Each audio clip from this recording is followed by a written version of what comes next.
Hi, so right now I'm on Katie's webpage, which is Goldenrod, and I'm on the homepage of their website. And so here it has a really nice picture, a very neat template, and it explains what has this cute saying, the earth laughs and flowers, and it has explanation of what the goldenrod is, that it's a prairie flower, and that it also is a symbol for her website of sustainability.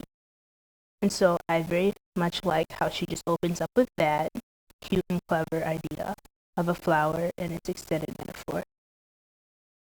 So now I'm going to the About page.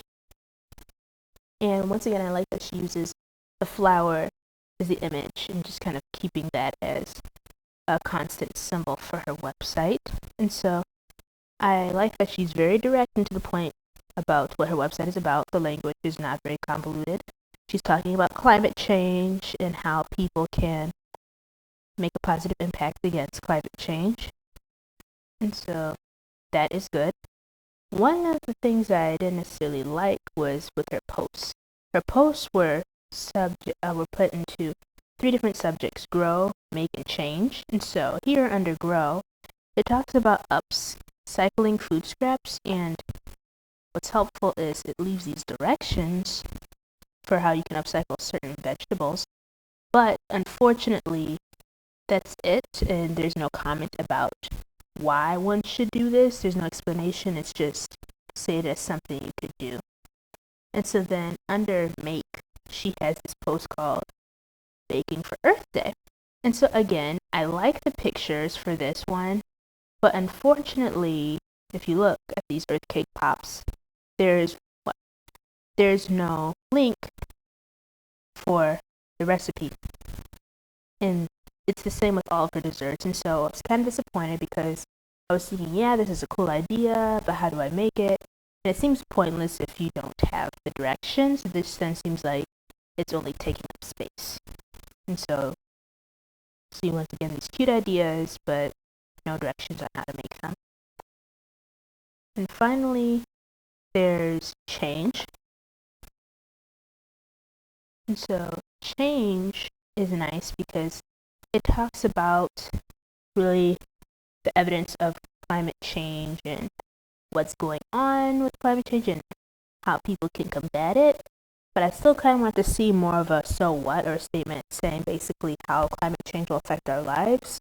And I feel like that is important because I had put that one of the threats could be that she'll have trolls, naysayers who will want to negate what she's saying about climate change, and evidence kind of helps refute that.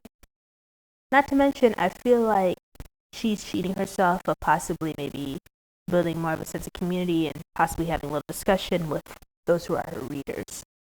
I think there is opportunity, though, to share her website with other websites that kind of focus on the same thing with climate change.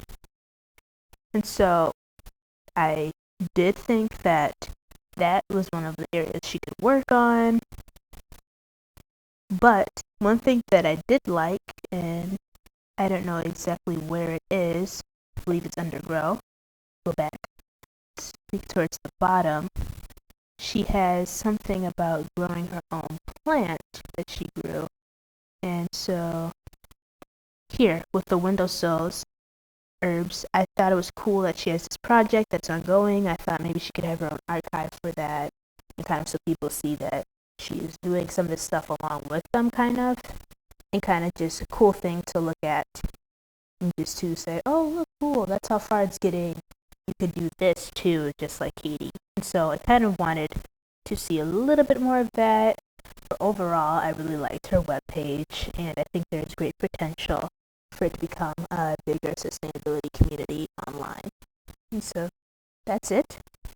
But yes, that is what I thought. And this is what I put in the SWOT report.